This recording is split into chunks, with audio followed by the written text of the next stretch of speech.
मित्रों, आज इस वीडियो के माध्यम से मैं एक तथ्य पर प्रकाश डालने जा रहा हूं कि तुलसी रामचरितमानस की उत्पत्ति कैसे हुई। एक महाग्रंथ महामानव के द्वारा रचित है। संवत 1554 में 1554 आत्माराम एवं हुलसी दंपति के यहाँ एक प्रखर बालक का जन्म हुआ। इस बालक का जन्म हुलसी की कोख में 12 महीने तक रहने के बाद हुआ। यह बालक जन्म के पश्चात रोने की बजाय राम के उच्चारण के साथ इस संसार में आया। बालक का आकार प्रकार, रूप, कद एक सामान्य बालक के समान नहीं था। वह शिशु करीब 4-5 साल के बालक जैसा प्रतीत हुआ। पिता आत्माराम जी अनिष्ट की आशंका से बहुत चिंतित हुए और हुलसी ने उस बालक को अपनी नौकरानी चुनिया के ससुराल भेज दिया और दूसरे दिन मां हुलसी का देहावसान हो गया। दासी ने इस बालक का पालन पोषण बहुत ही ईमानदारी, सच्चाई और परवाह के साथ किया, लेकिन 5 वर्ष की अवस्था में वह भी चल बसी। बालक अनाथ हो गया। इस बालक की अवस्था को देखकर मां पार्वती को बहुत दया आई और वे हर रोज ब्राह्मणी का रूप धारण करके उस बालक को खिलाती पिलाती और स्नेह दिया करती थी। जब बालक करीब 5 वर्ष का हुआ तो भगवान आशुतोष की कृपा से नर सिंह आनंद हरि ने उसे ढूंढ निकाला और 5 वर्ष की अवस्था में ही उसका यज्ञोपवीत संस्कार किया और उसी समय बिना किसी प्रशिक्षण के, बिना किसी के द्वारा बताए हुए इस बालक ने गायत्री मंत्र का स्वयं उच्चारण किया। इसको देखकर लोग आश्चर्यचकित हो गए। नरसिंह जी ने इनका नाम राम बोला रखा। शायद जन्म के बाद इन्होंने राम का नाम उच्चारित किया था, इसीलिए उन्होंने इनका नाम राम बोला रखा। इनकी प्रखर बुद्धि और चीज़ों को ग्रहण करने की शक्ति को देखकर नरसिंह जी का विशेष स्नेह इन्हें मिलता रहा। नरसिंह जी इन्हें सूकर क्षेत्र में लेकर आए और वहाँ पर इन्हें राम कथा का अमृत पान कराया और उस कथा को छोटी सी उम्र में ही इन्होंने पूरी तरह से अपने अंदर अवस्थित कर लिया था। कालांतर में नरसिंह जी ने इनका नाम तुलसीदास रख दिया। तुलसीदास अयोध्या से लौटकर अपने ग्राम आए और वहाँ खंडहर में उन्हें अपने बचपन की कुछ यादें आईं। उन्होंने अपने माता पिता का विधिवत श्राद्ध किया और इसके बाद वहाँ रहने लगी। भारद्वाज गोत्र की एक लड़की रत्नावली के साथ इनका विवाह हुआ। विवाह के उपरांत एक दिन रत्नावली अपने भाई के साथ अपने मायके चली गई और जब ये घर पे नहीं थे उस समय यह बात हुई थी। लौटकर आने के बाद वे रत्नावली के मायके चले गए और वहाँ रत्नावली ने जब तुलसीदासी को आया हुआ देखा तो वह आग बबूला हो गई और उसने इन्हें निंदित करते हुए, तिरस्कृत करते हुए कहा, अस्ति चर्ममय देह मम तामे ऐसी प्रीति ऐसी जो श्री राम मह होत न तव भवभीति। मेरे चर्म से बने हुए शरीर में जितनी आसक्ति तुम्हें है, अगर उसकी आधी आसक्ति तुम्हें भगवान राम में हो जाए तो तुम इस संसार सागर से पार हो जाओगे। उसके इस वक्तव्य को सुनकर ये बहुत आहत हुए। इनका हृदय जैसे गूथ सा गया, विध सा गया और वे वहाँ एक मिनट भी रुके नहीं और वापस घर लौट आए और वहाँ से वे इलाहाबाद प्रयाग में गए। वहाँ प्रयाग क्षेत्र में इन्होंने गृहस्थ वस्त्र का परित्याग कर दिया और साधु रूप अपना लिया और उसी समय से राम को जानने, समझने, शोध करने, अन्वेषण करने की प्रक्रिया में ये लीन हो गए और फिर ये अयोध्या गए। अयोध्या में भगवान राम का चिंतन करते थे और कुछ दिनों के बाद ये काशी में आए। काशी में इन्हें काक भुसुंड के दर्शन हुए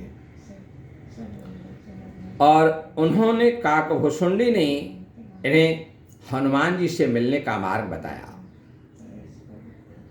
हनुमान जी से भक्ति के बाद इनकी मुलाकात हुई और उन्होंने हनुमान जी से निवेदन किया कि वे उन्हें राम से मिलाने की व्यवस्था करें। हनुमान ने कहा, चित्रकूट में तुम्हारी मुलाकात भगवान राघव से, रघुकुल नंदन से अवश्य होगी। एक अवसर पर तुलसीदास जी के सामने राम और लक्ष्मण दोनों ही अश्वारोही होकर धनुष बाण से सुसज्जित सुंदर शरीर वाले तुलसीदास जी के सामने आए, लेकिन तुलसीदास उनको पहचान नहीं सके। यद्यपि वे उन्हें देखकर मोहित जरूर हुए थे। उसके बाद हनुमान ने तुलसीदास जी को बताया कि मौका था, आप चूक गए, लेकिन कल आपकी फिर मुलाकात होगी।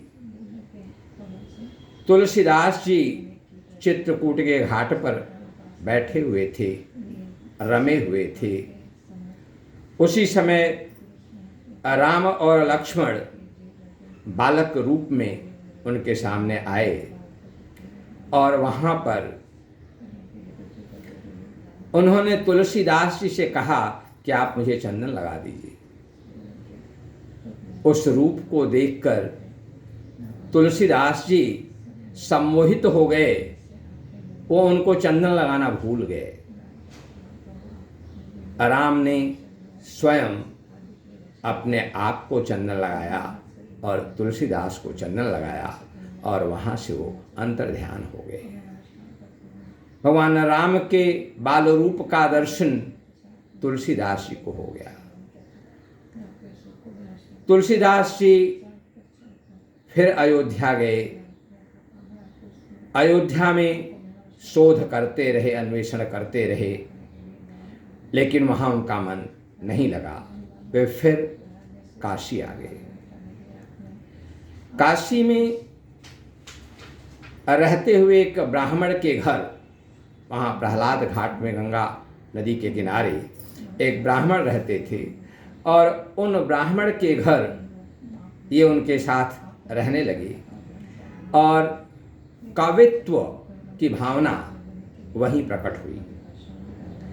ये संस्कृत में रचनाएं करते थे, दिन में रचनाएं करते थे और रात्रि काल में वो रचनाएं विलुप्त हो जाती थी, भूल जाती थी। ऐसा निरंतर 8 दिन तक होता रहा। 8वें दिन तुलसीदास जी को रात में एक स्वप्न आया और स्वप्न साक्षात भगवान शंकर ने दिखाया था। ये उठकर बैठ गए और अचानक इनके सामने ऐसा प्रकाश उपस्थित हुआ। उस प्रकाश को जब इन्होंने देखा तो उसमें शिव पार्वती, गौरी और शंकर दोनों ही इनके सामने खड़े थे। भगवान शंकर ने इनसे कहा कि तुम भगवान राम से संबंधित उनके चरित्र को स्वभाषा में, अवधी भाषा में लिखना शुरू करो और उसके लेखन से, उसकी रचना से तुम व्यास के समान चर्चित हो जाओगे, प्रसिद्ध हो जाओगे, विख्यात हो जाओगे, आख्यात हो जाओगे।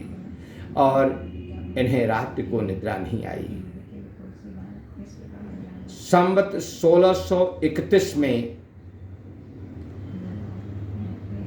नवमी की तिथि थी और त्रेता युग में जो शुभ मुहूर्त भगवान रामचंद्र की जन्म तिथि के समय था, उसी तरह का सुंदर संयोग उस दिन था। और उसी दिन इन्होंने तुलसी रामचरित मानस की रचना की नींव रखी। 2 वर्ष 7 महीने और 26 दिनों में यह एक महाधार्मिक ग्रंथ निर्मित हुआ, रचित हुआ। इस रचना में कुल 27 श्लोक हैं, 27 वर्सेस, 4608 4608 चौपाइयाँ हैं, 1074 1074 दोहे हैं, कपलेट्स हैं और 107 सोरठे हैं और 86 छंद हैं। यह रचना जब संपूर्ण हुई, 7 खंड, 27 श्लोक, 4800 चौपाइयाँ, 107 सोरठे और 86 छंदों से सुसज्जित यह ग्रंथ परिपूर्ण हुआ और उसके दूसरे दिन इसको ले जाकर तुलसीदास जी ने विश्वनाथ और अन्नपूर्णा को विश्वनाथ मंदिर में सुनाया और उसे वहीं मंदिर में रख दिया। दूसरे दिन सुबह जब मंदिर का पाट खुला तो वहाँ उस रामायण पर भगवान पारितोष के हस्ताक्षर थे और उस पर लिखा हुआ था सत्यम शिवम सुंदरम, और आवाज़ आ रही थी, वहाँ गुंजायमान हो रही थी, सत्यम शिवम सुंदरम।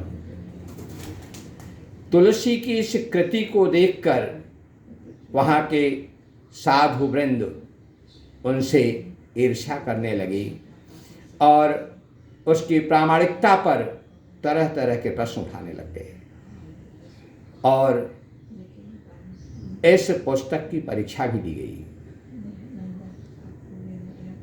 उन पुजारियों ने तुलसी रामचरितमानस को सबसे नीचे रखा, उसके ऊपर शास्त्रों को रखा, उसके ऊपर वेदों को रखा, सब पौराणिक ग्रंथों को रखा, यह कहते हुए कि अगर यह ग्रंथ सर्वश्रेष्ठ है तो यह स्वयं ऊपर आ जाएगा। और दूसरे दिन जब पाठ खुला तो देखा गया कि तुलसी रामचरितमानस उन सारी पुस्तकों के ऊपर अपने आप विराजमान हो गया था। यह कथा रामायण की व्युत्पत्ति की है। यह पुरुषोत्तम मास चल रहा है। इस मास में जो इस कथा को सुनेगा, जो इसका पारायण करेगा, निश्चित रूप से उसकी सारी मनोकामनाएं पूर्ण होंगी। बोलो सिया बल रामचंद्र की जय, पवन सुत हनुमान की जय, उमापति महा